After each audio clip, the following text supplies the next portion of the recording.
Imaginons, tu sois une agresseuse, 3 personnes devant toi. Tu vas choisir la plus forte ou la plus faible?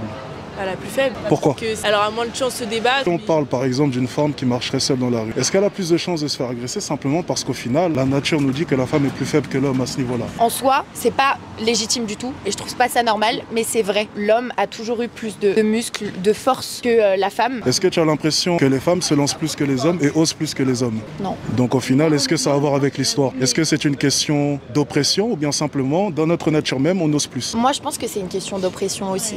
Alors pourquoi est-ce que tu n'oses pas? Vous pensez que c'est une construction de la société? Une construction et des choses naturelles. Pour ce qui est d'une construction de la société, si vous en avez conscience, vous pouvez changer les choses. Oui. Qu'au final, ce n'est pas une construction de la société si vous êtes éveillé à ce sujet. On est éveillé, mais comment vous voulez qu'on puisse changer les choses? Il y a toujours des trucs où on est bloqué. Quelles sont les choses qui vous bloquent à l'heure actuelle, où vous sentez que la société vous oppresse en tant que femme? La sécurité des femmes. La sécurité, ça a déjà été expliqué. C'est une conséquence de la nature. Les agresseurs dans la rue choisissent ces femmes parce que vous êtes plus faible. Donc tu penses que si tu avais été entraîné au kung-fu depuis tes 10 ans, tu aurais été en mesure de pouvoir battre par exemple mon garde du corps juste derrière? Après, votre garde du corps, il a l'air un peu mastoc. Je sais pas si j'aurais pu battre honnêtement. Ça aurait été compliqué.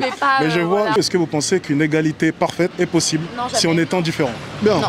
On ne dit pas que les hommes ne peuvent pas se faire agresser sexuellement dans la rue. Pour des choses différentes, je pense. Ils peuvent se faire agresser pour des vols, de drogue ou des choses comme ça. Parce que c'est surtout par rapport à notre sexualité, on est quand même vachement dominé par les hommes. Il y a toujours ce truc où c'est l'homme qui couche avec la femme et pas l'inverse. C'est l'homme qui va aller se vanter là où nous, on va pas pouvoir se vanter, on va se faire insulter. Comment est-ce qu'on peut être perçu de la même façon si on n'est pas pareil?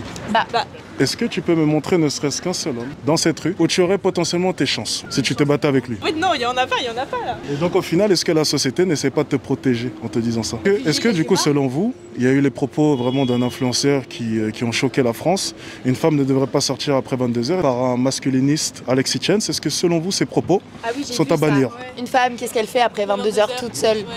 Est-ce que du coup, ça ne prend pas tout son sens là? Quand une femme sort seule dehors après 22h, forcément, elle est toujours un peu angoissée. Enfin, par exemple, on se retourne pour voir si on est suivi. Enfin, on a peur. Certes, après 22h, il y en a qui peuvent être paniqués. Enfin, personnellement, je sais que quand je rentre seule, j'appelle toujours quelqu'un parce que on n'est jamais sûr de ce qui peut se passer. Mais ça peut aussi arriver en journée. Enfin, c'est par exemple des attouchements. Je sais que je m'étais fait toucher les parties du corps quand j'étais juste dans le bus, quand je rentrais de cours.